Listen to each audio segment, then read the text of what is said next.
This is the RB17, a £5 million track-only hypercar created by Formula One design genius Adrian Newey and built by the advanced technologies arm of the Red Bull Formula One team. And while Newey is definitely leaving Red Bull at the end of the 2024 season, he confirmed to Top Gear that whatever he does next, a contract exists that ensures he'll bring the RB17 to fruition. Now, here's the man himself to tell us all about it. Adrian, it's wonderful to see you. And thank you to, what's this room referred to as? I mean, obviously, all your previous work here. I guess the museum, it's a sort of working museum. We've got the show bit out there, and then this is the bit where the cars are really stored. And it gives us a great opportunity. So it's the RB17. The name, first of all, let's start a little bit about that. So it was because of COVID interruptions or something, yeah? Exactly right. So the new rules for what was going to be 2021 were issued in kind of back end of 2019. So teams started working on the 21 regulations in 2020, and obviously COVID struck. There's the compulsory factory shutdown for all teams for almost 3 months, at which point, of course, there wasn't enough time to design a new car for 21. So the regulations changed to say that we had to run an evolution of the 20 car and 21, which was the 16B for us. And so it meant that the car we had been working on, RB17, was stillborn. And it actually, the timing also worked out because I rather kind of foolishly gave myself a very busy 2021 in as much as I did the first drawing for this in January. But at the same time, we then had the development programme for the 16B through the season, because we had that very tight championship battle with Lewis and Mercedes. And of course, we were working on the research and design for the brand new car for 22. So I've got to ask you, the gestation for this. I mean, I'm thinking you must have been thinking about something along these lines way back. I mean, how far back? Even to the very early days of your career? Had you always thought, I would like to do the ultimate road/track car? Yes, I suppose it was about 2010 or so, maybe a little bit later, I can't remember then. Sony PlayStation approached me just before Christmas and said, would I be interested in designing a no-rules Formula One car?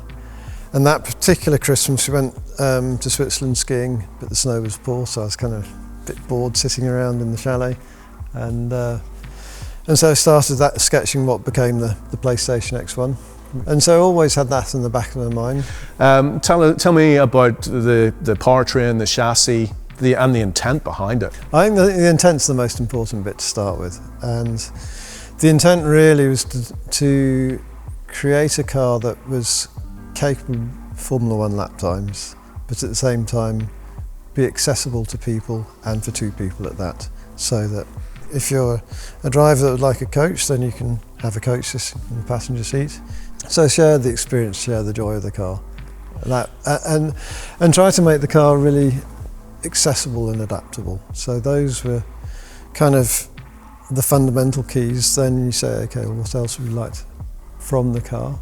My belief is cars of this level should also be art pieces, really, that you treat literally as a piece of art, a sculpture. See, that fascinates me. I assumed that the science part of this was just going to predominate, and that how it looks, which is amazing, obviously, is some way certainly secondary and maybe quite a long way behind. But actually, people buy these things because they look super cool, don't they? In my career, which has always been performance orientated, when it comes to the aerodynamics, then you have to go with what makes the fastest car. Stopwatch is always the master.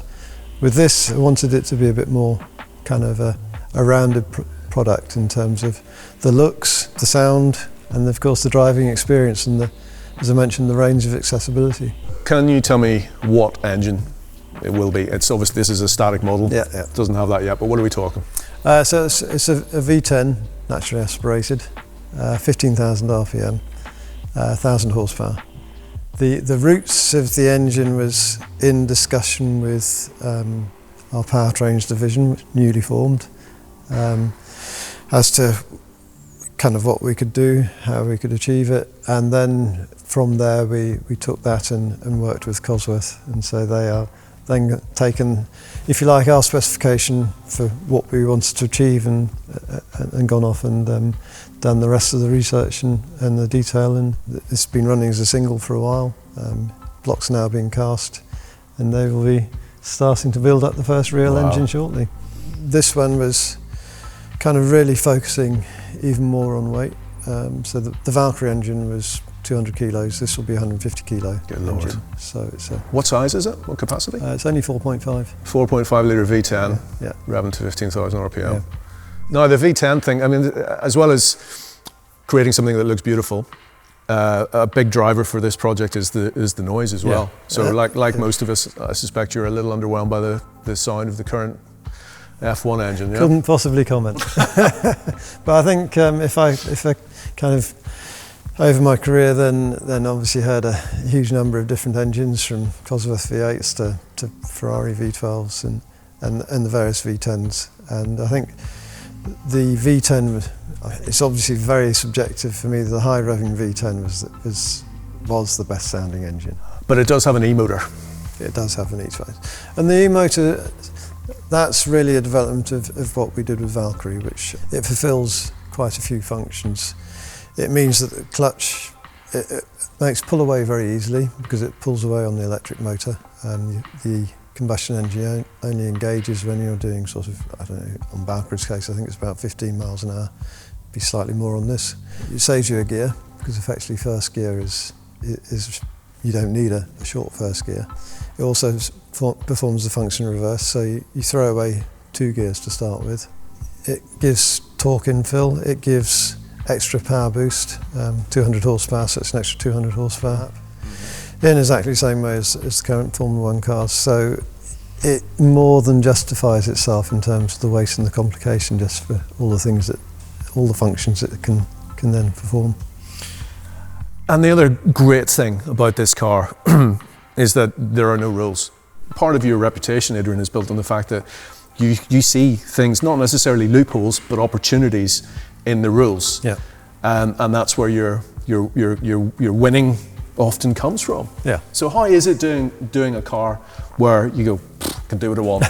I mean, it must be amazing. Well, it is. It's very invigorating because, as you say, so often we're hemmed in by regulations, and on the one hand, it's exciting to then kind of spot the loopholes or probably most importantly, kind of what solutions lend themselves best to a set of regulations, and that's something I very much enjoy. With this, that constraint as such is removed. Of course, there are other considerations that come in. First and foremost, the load capacity of the tyres. We've formed a collaboration with Michelin for this particular project. So they've developed tyres especially for the car. They are the primary limiting factor. But they are the primary limiting factor on ultimately the downforce you can generate and to an extent the performance of the car. So what that then suggests, okay, if tyre load is a limitation, you certainly want to focus on weight.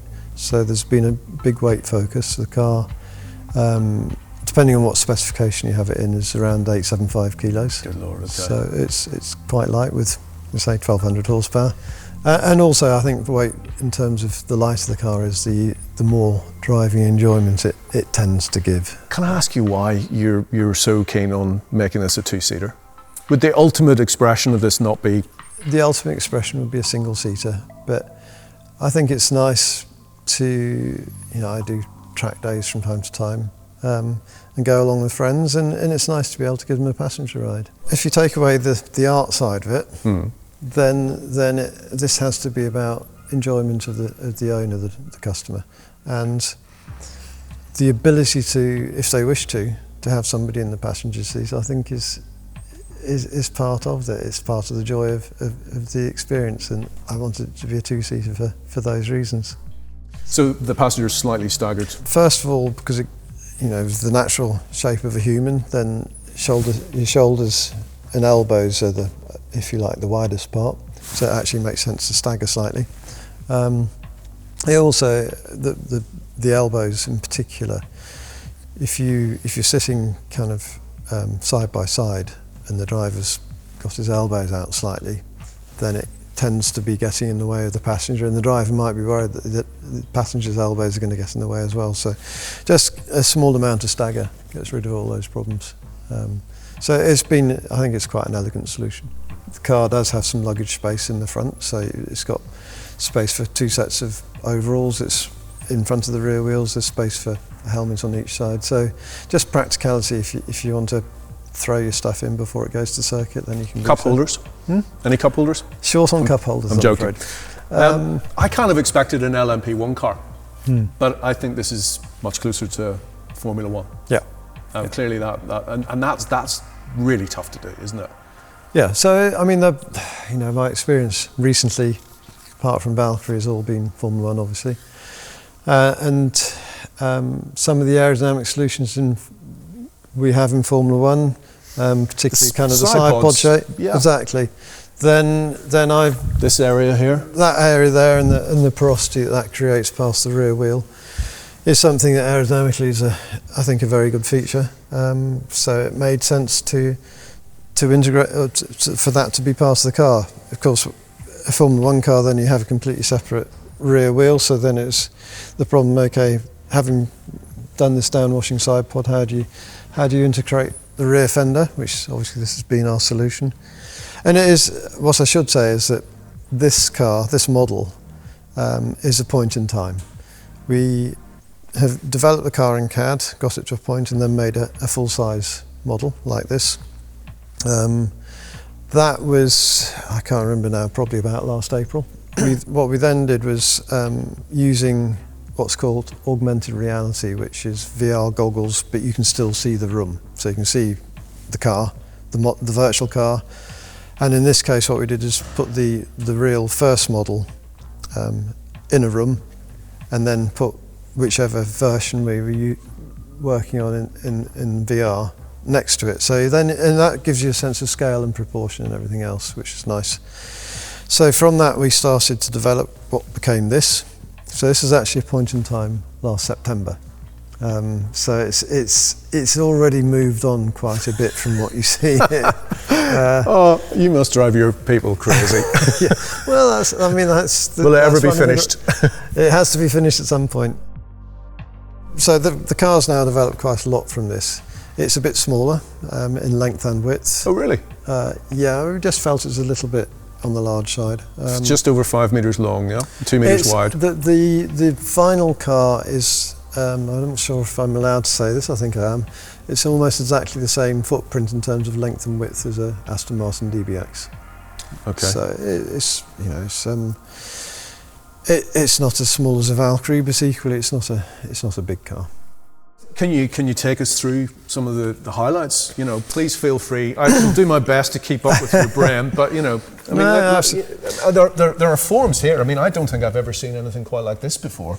So the front wing is obviously, as you say, free of regulations. Then the aero really is, in many ways, it's much closer to a Formula One car than an LMP car. So it's a Formula One style front wing, but developed without regulations to suit. And because we have a full length and quite forward loaded diffuser or floor, then actually the downforce requirement from the front wing is relatively modest.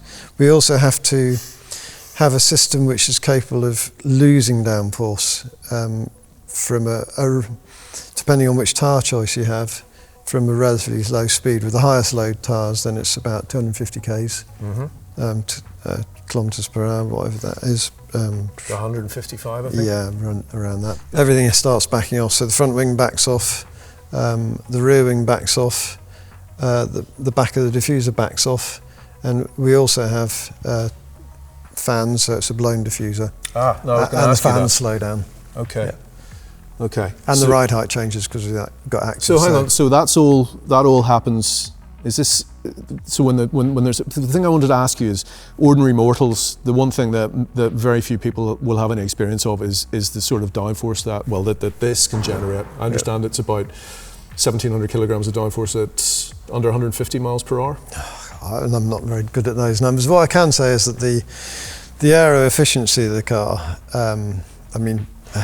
A Formula One car I can't remember the exact number, but it's probably around 3 or 4 in terms of downforce over drag. I think some of the LMP cars before they got clipped, so the end of the last generation, were up around 6 or 7. I'm not exactly sure, somewhere around there. This depending on the condition and the speed is 16. Okay. So it's when you know, something like a commercial aircraft now, it's not a long way off aircraft levels of efficiency, which is, as far as I know, completely uncharted territory for Good Lord. And then we'll have 3 levels of tyre choice. What's called a Michelin Confidential tyre, which is the highest grip, a little bit more peaky in its operation. So, as you say, if the car does start to slide, you've probably got to be quite quick to sort it out. To if you like, the standard Michelin slick, which will have a much broader operating window, both in terms of slip angle and temperature. So it'll be a easier tyre to drive. And then a treaded tyre, more like a road tyre, which offers a further step in that direction again, if you like, of less grip but bigger board bandwidth. And so that then combined with the active suspension in terms of how much downforce you want to choose, how much stability you want to choose, it gives us a huge range of flexibility. Want it to be something that everybody can access within reasonable levels of experience and enjoy the car. And you know, I've driven a huge variety of cars over the years. I do a bit of historic racing. Yeah, I know, GT40. Yeah. Exactly, the GT40 and the E-Type and so forth. What do you enjoy? This was a question because I've been fortunate to drive a GT40 and some historic cars. Now, by any measure, they are a million miles away from this. Yeah. But there's still massive satisfaction there, isn't there? Absolutely. And that is part of the motivation for this car. Is that when I drive, say, the GT40, it's tremendously exciting. Enjoy it. It's a car that once you've got to a reasonable level of driving experience, then you can slide it around a bit and you can feel as if you're Ayrton Senna or whatever. And I wanted people to be able to kind of experience the ability to feel a car in the same way as I can feel a GT40, but also have the adrenaline and experience of what it is like to drive at up to Formula 1 levels of lap time. This will lap Silverstone as fast as a contemporary F1 car. Yeah. I mean, that's crazy, man. Yeah.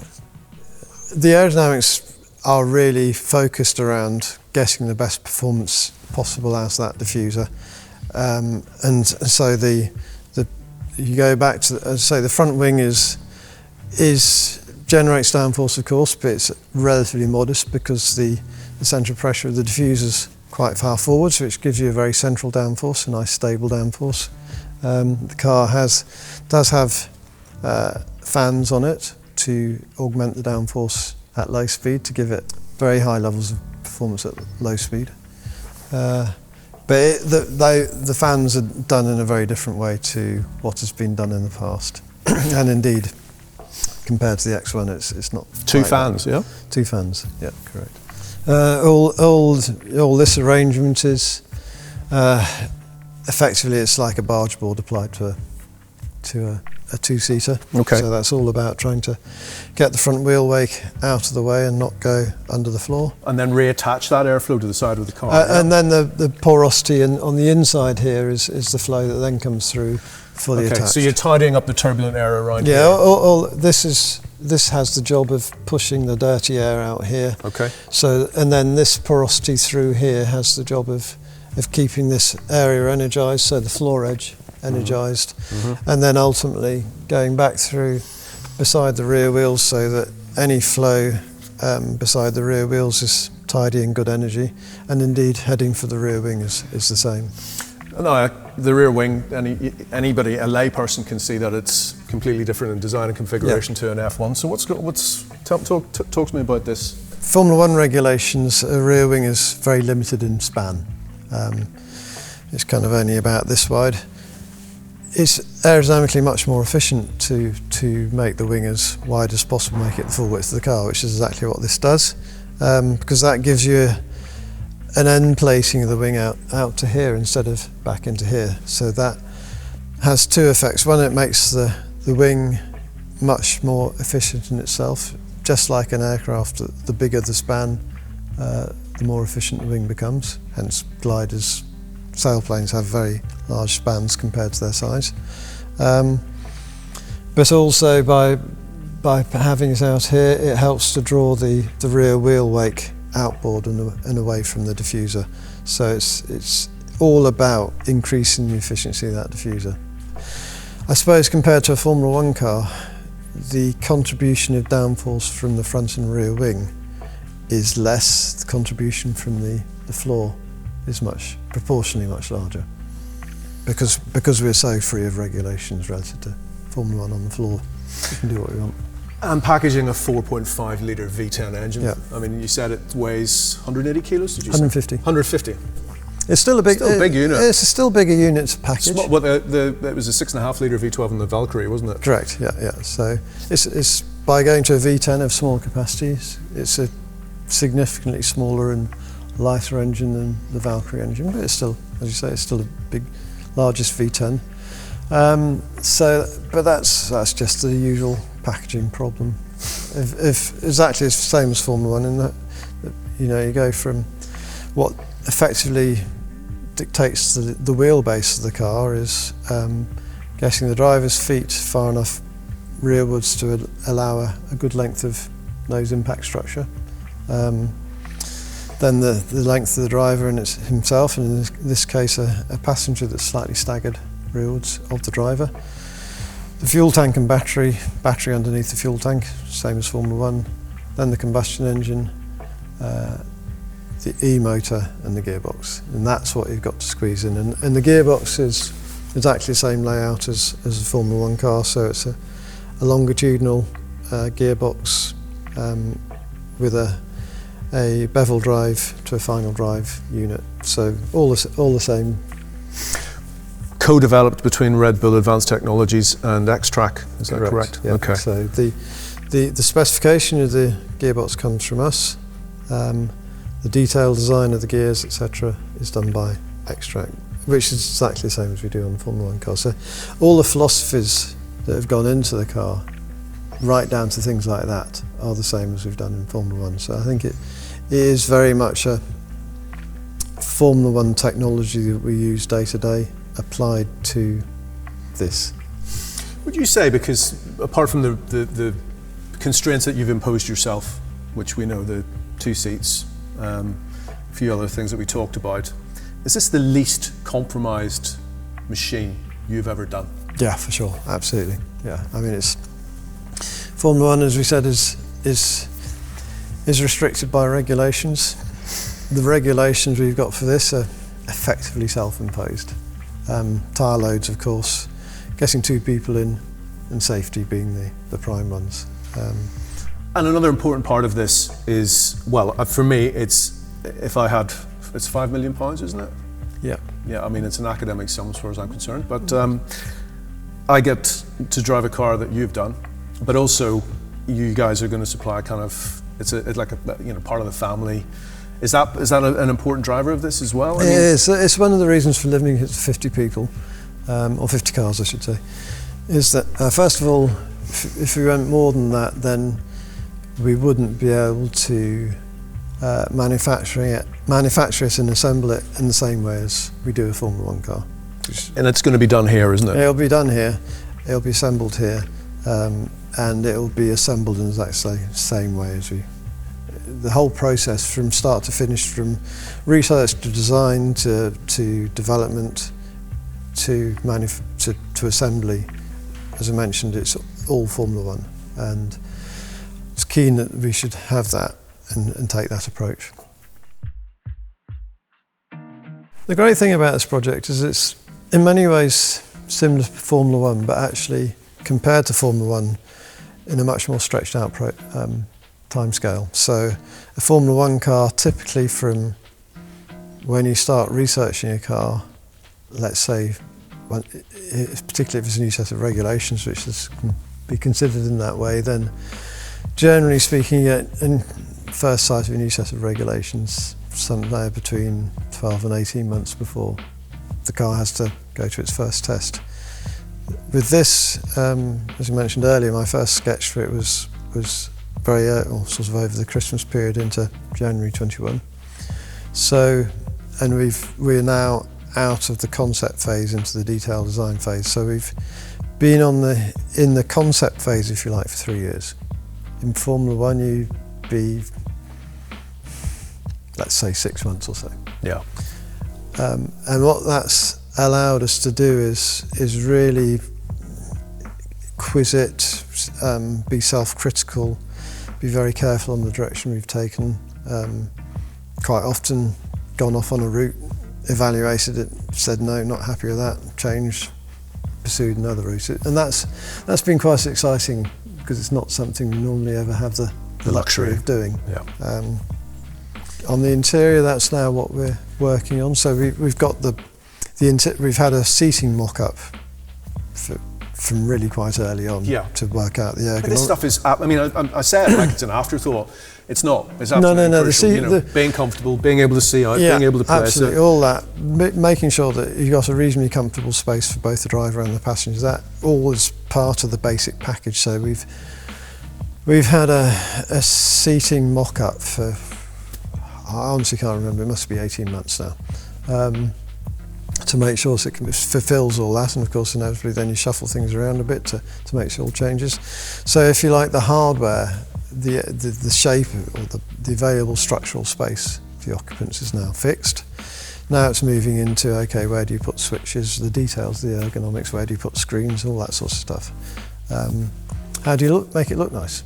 Again, the interior, obviously, from the sort of customer enjoyment, the interior is an important factor. So we don't want it to just look like a Spartan kind of race car. Well, I was going to ask you that. You know, there is a certain beauty in being minimal.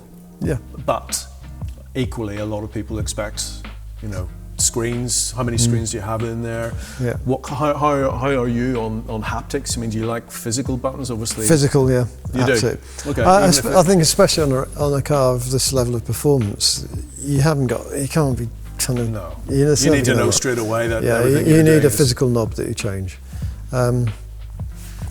So and the interior of the car, we will then offer different options. So massage seats, Adrian. Does it have massage seats? I'm afraid it's a bit short. Well, yes, it's the car. Yes, someone did say that. Yeah, 15,000 RPM. There's a degree of massaging going on. Yeah.